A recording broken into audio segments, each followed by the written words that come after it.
கள்ளக்குறிச்சியில் எடப்பாடி பழனிசாமி முன்னிலையில் தொண்டர் ஒருவரை நகர செயலாளர் தாக்கிய சம்பவம் பொதுமக்கள் மத்தியில் அதிர்ச்சியை ஏற்படுத்தியது.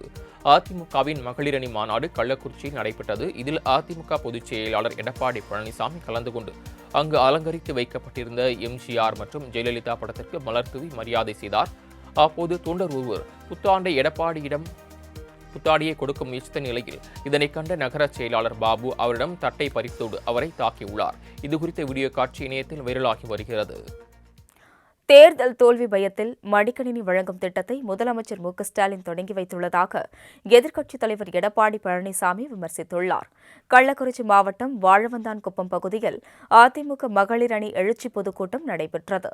இதில் பங்கேற்று பேசிய எடப்பாடி பழனிசாமி, பெண்களுக்கு எதிரான குற்றங்கள் கடந்த ஆண்டை விட 2 மடங்காக உயர்ந்துள்ளதாகவும் தமிழகத்தில் சட்டம் ஒழுங்கு அடியோடு சீர்குலைந்து விட்டதாகவும் குற்றம் சாட்டினார். பெண்களுக்கு எதிரான குற்றங்கள் கடந்த ஆண்டை விட 2022-23 ஆண்டை விட 2023-24 ஆண்டு 2 மடங்கு உயர்ந்துள்ளது. ஆக தமிழகத்திலே சட்ட ஒழுங்கு அடியோடு சீர்குலைந்து விட்டது.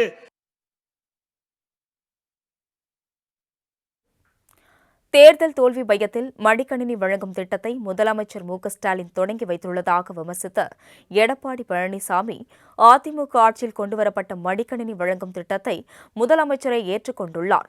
அதனை வரவேற்பதாக தெரிவித்தார்.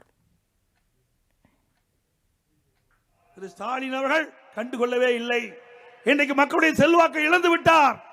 நடைபெறுகின்ற சட்டமன்ற பொதுத் தேர்தலில் தோல்வி அடைந்து விடும் என்ற தோல்வி பயத்திலே இன்றைக்கு அறிவித்திருக்கின்றார்.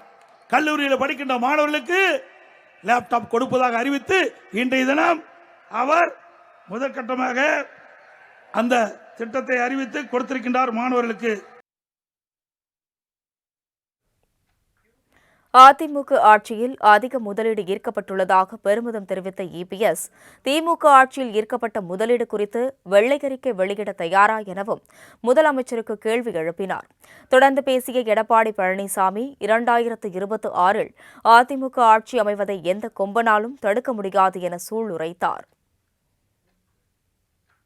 பொதுத் தேர்தலே அனைத்து இந்திய அண்ணா திராவிட முன்னேற்ற கழகத்தின் தலைமையிலே அமைக்கப்படுகின்ற கூட்டணி அதிக இடங்களிலே வென்று அதிமுக ஆட்சி அமைவதை எந்த கொம்பனாலும் தடுக்க முடியாது.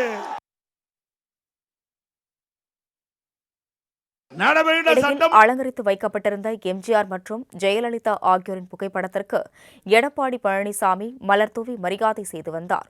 அப்போது முண்டியடித்து வந்த நிர்வாகி ஒருவரை கள்ளக்குறிச்சி நகர செயலாளர் பாபு என்பவர் தாக்கியுள்ளார். இந்த வீடியோ இணையத்தில் வைரலாகி வருகிறது.